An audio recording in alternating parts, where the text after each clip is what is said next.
Brangus Lietuvos žmonės, Liepos 1 dieną Lietuva pradeda savo pirmąjį pirmininkavimą ES tarybai, kuris bus pirmasis ir 3 Baltijos valstybėms. Iki gruodžio 31 dienos Lietuva pirmininkaus didžiajai daliai iš 10 skirtingų sričių ES tarybos, kuri yra svarbiausia sprendimų priėmimo institucija ES sudėčių.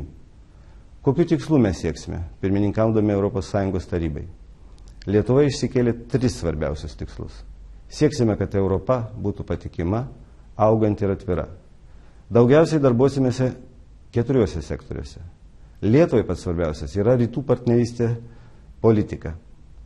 Tai yra tokių valstybių kaip Ukraina, Gruzija, Moldova, Armėnija, Azerbaidžanas ir Baltarusija suartėjimas su ES.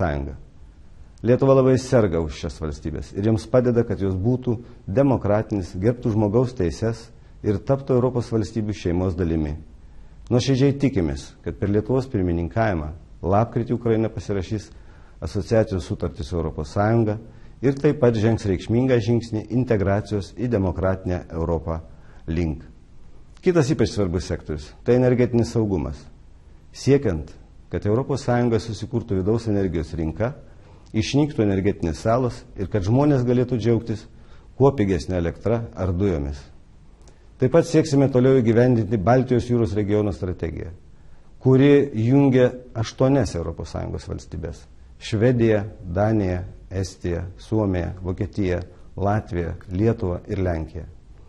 Šią strategiją siekiama rūpintis Baltijos jūros regionio gamtiniais ištekliais ir saugumu, padaryti jį atviresnį, patrauklesnį ir labiau klestinti.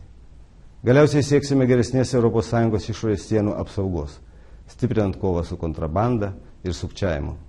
Mūsų valstybei tai labai aktualu, nes Lietuvos siena su Baltarusija ir Rusijos Kaliningrado sritimi yra ir ES išorės siena. Taigi Lietuvos laukia labai įtemptas, atsakingas ir įdomus pusmetis. Nors daugelis pirmininkavimo renginių vyks Briuselėje, tačiau ir Lietuvoje viešės daug garbingų ir Europai nusipelniusių žmonių. Mūsų diplomatai ir nemažai politikų turi daug patirties europiniuose reikaluose.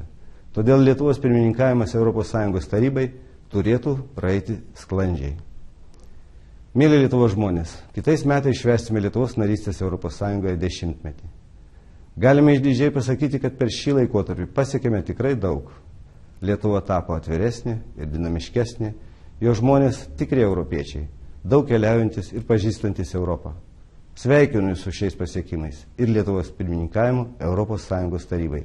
Linkiu visiems jums, mūsų politikams, diplomatams ir valstybės tarnautojams sėkmės ir veržlumo, kad pirmininkavimo pusmetis įkvėptų mus naujoms idėjoms ir galimybėms, o Lietuva taptų patikimesnė, dar sparčiau auganti, atviresnė ir solidaresnė.